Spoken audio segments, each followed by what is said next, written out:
સુરતની અમરોલી પોલીસે કોસાડ આવાસમાંથી ગેરકાયદેસર રીતે સંગ્રહ કરાયેલા ફટાકડાનો મોટો જથ્થો જપ્ત કર્યો છે.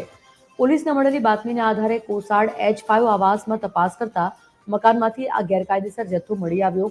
પોલીસે ગેરકાયદેસર સંગ્રહ કરવા બદલ યુવક અને મહિલાની ધરપકડ કરી છે. આરોપીઓએ કોઈપણ પ્રકારની ફાયર સેફટી વગર આટલો મોટો જથ્થો સંગ્રહ કર્યો હતો, જે આસપાસના રહેવાસીઓ માટે પણ જોખમી હતો. પોલીસે કુલ 8,59,595ની કિંમતના ફટાકડાનો મુદ્દામાલ જપ્ત કરીને કાયદેસરની કાર્યવાહી હાથ ધરી છે. સંવાદદાતા દિવ્યેશ પરમાર ફોન લાઈન પર જોડાઈ ગયા છે. દિવ્યેશ, મોટા પ્રમાણમાં ફટાકડાનો જથ્થો જપ્ત કરવામાં આવ્યો હતો આવાસમાં. શું વિગત અને કયા દિશામાં કાર્યવાહી ચાલી રહી છે?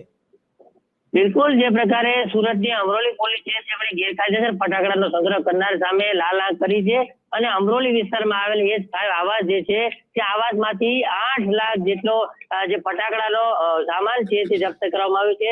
મહત્વનું કહી શકાય કે મનોજ અને સંગીતા નામના બે અલગ અલગ જે વિક્રેતાઓ છે તે ગેરકાયદેસર રીતે ફટાકડાનો સંગ્રહ કરીને રાખતા હતા. કોઈ પણ પ્રકારની ફાયર સેફટી ના હોવા છતાં પણ તેઓના ઘરે આ પ્રકારે ગોડાઉન બનાવવામાં આવ્યું હતું અને તેને લઈને અમરોલી પોલીસે છે તેમના 8 લાખથી વધારેની કિંમતના ફટાકડા જપ્ત કરી અને કાર્યવાહી હાથ ધરી છે.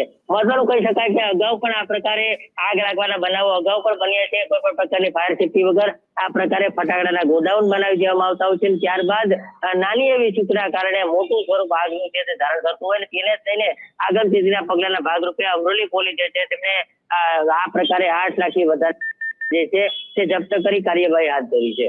જી, ધન્યવાદ જાણકારી બદલ.